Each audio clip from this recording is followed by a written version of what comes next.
शहर और बाज़ार से दूर मैंने गंगा के किनारे एक गांव में रहने का निर्णय लिया है। कुछ महिलाएं आज आईं। उन्होंने पूछा, यहाँ क्या हो रहा है?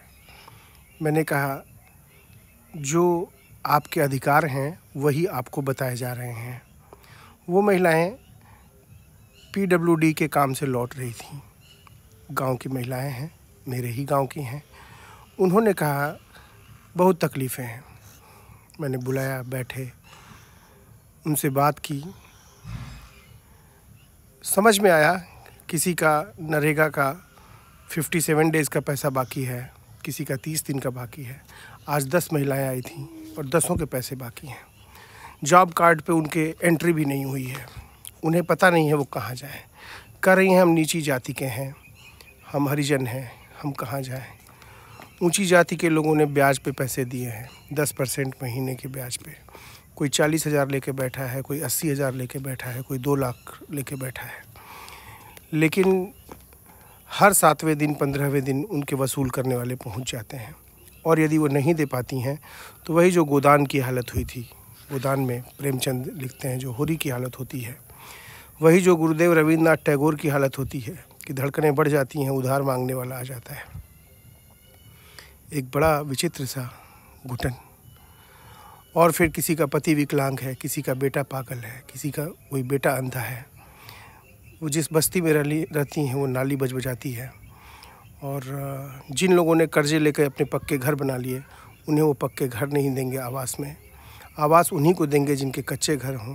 प्रधान और सचिव और वार्ड मेंबर्स, इन तीनों की जो ज़्यादती है या मनमानी है, जिन्होंने उन्हें इलेक्शंस में मदद की होंगी, उनके पक्ष में चीज़ें करेंगे। जो उनके पक्ष में नहीं थे तब उनके विपक्ष में रहेंगे और उन्हें झेलाएंगे।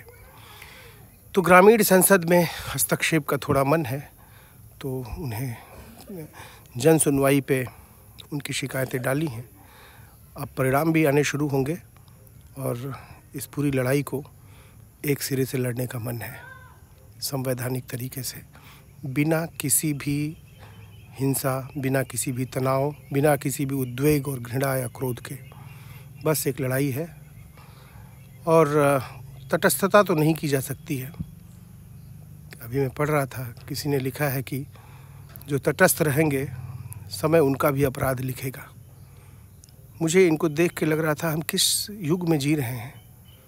शायद हम सारे लोग अलग अलग युगों में जी रहे हैं, क्योंकि जो लोग सारे अधिकारों को समझते हैं कि एक नागरिक के या एक मनुष्य के क्या क्या अधिकार हैं, वो तो अलग थोड़े पढ़े लिखे लोग हैं, अच्छी हिंदी अच्छी अंग्रेज़ी जानते हैं और वो उच्च पदों पे बैठे हैं, वो सरकार के अंग हैं।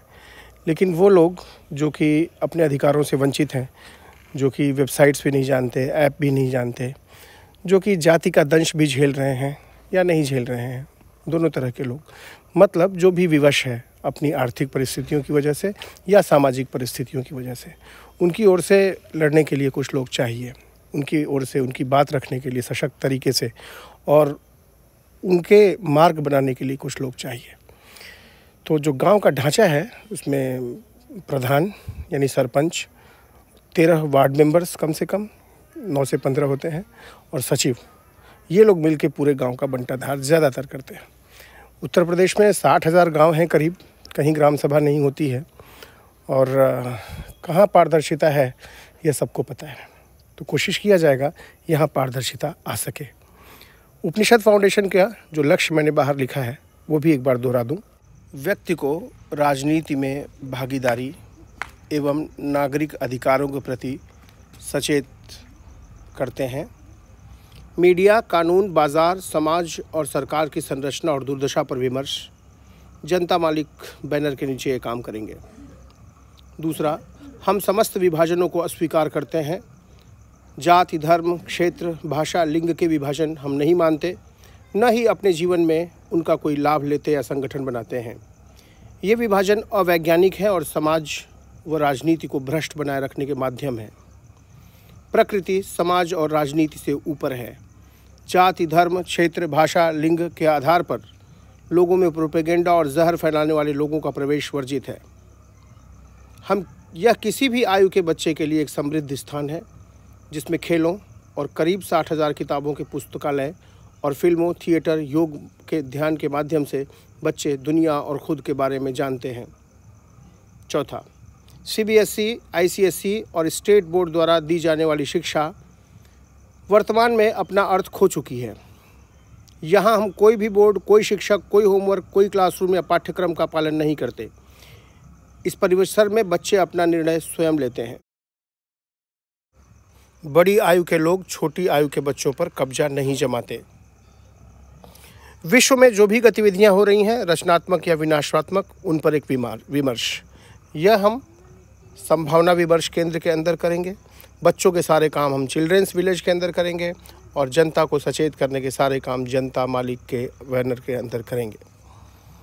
देसी बीजों का संरक्षण, बनावटी खाद और कीटनाशक के प्रयोग के प्रति जागरूकता, किसानों द्वारा विवशता में अपनी भूमि को न बेचे जाने का परामर्श और टिकाऊ जीवन पद्धति यानी सस्टेनेबल लिविंग, कैसे हमारे घर हों, कैसे हमारे टॉयलेट्स हों, ताकि हम अपने फुटप्रिंट्स यहाँ छोड़ के न जाएं, अपने द्वारा उत्सर्जित चीज़ों को यहाँ छोड़ के न जाएं।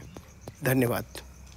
जन सुनवाई के ऐप पे, ई ग्राम स्वराज के ऐप पे शिकायतें और हमारा पैसा जो 12 लाख रुपया हर साल गांव में आता है, वो कहाँ जाता है, ये कैसे जाता है, इस पर पूरा हिसाब किताब हो, लोगों से जवाब सवाल हो, ऑफिसर्स भी तलब किए जाएं, सचिव भी तलब किए जाएं, ग्राम प्रधान भी तलब किए जाएं, वार्ड मेंबर भी तलब किए जाएं। आखिरकार जनता ही तो मालिक है।